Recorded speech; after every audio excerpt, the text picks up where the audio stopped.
All right. When it comes to Elon Musk and Donald Trump, it looks like their relationship has ended. President Trump talked to ABC, and he said President Trump on Saturday said there would be serious consequences if tech mogul Elon Musk funds Democratic candidates to run against Republicans who vote in favor of the GOP's sweeping budget bill. Asked if he thought his relationship with the Tesla and SpaceX CEO was over, Trump said, "I would assume so, yeah." Yeah, there's also a story about what really happened when when Scott Bessent and he clashed over who would run the IRS, and also about DOGE and what they were doing at Treasury.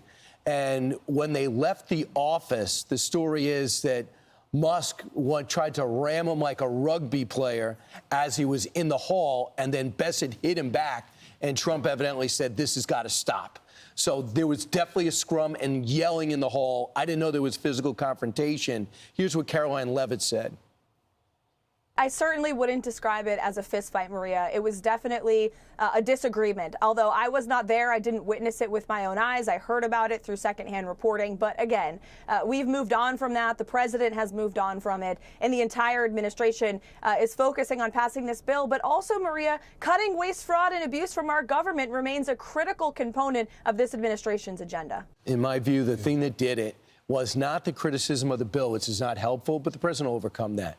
When he said the Epstein thing and when he said the president should be impeached. Are you crazy? This is an hour after you got the key to the Oval Office, after he stood up to you with the controversial things you did. I know about the $280 million. No one begged you to do it. And Trump won elections without being wildly outraised. $1 billion didn't get Kamala Harris over the finish line, and $288 million didn't get President Trump the victory. It definitely helped. He's definitely an asset. I'm in awe of his intellect. But when he got personal like that, why would you expect Trump to say, okay, just tell him to call me and we'll forget it? Well, the president is still furious about the whole situation. He has every right to be. But as I said last week on the couch, I believe that Elon Musk is going to come around. And you already saw it yesterday. He was retweeting the president when it came to California. He was retweeting the administration, Marco Rubio, as well as J.D. Vance yesterday about the response to what's happening in Los Angeles. And I think it goes all back to my original point.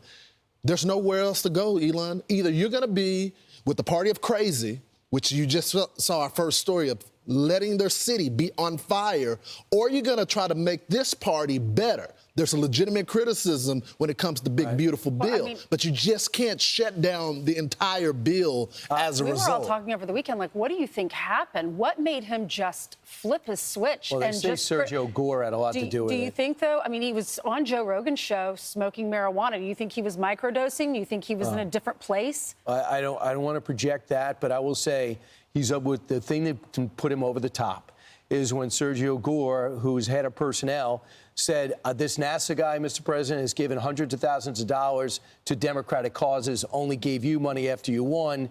He's going to have trouble getting through confirmation.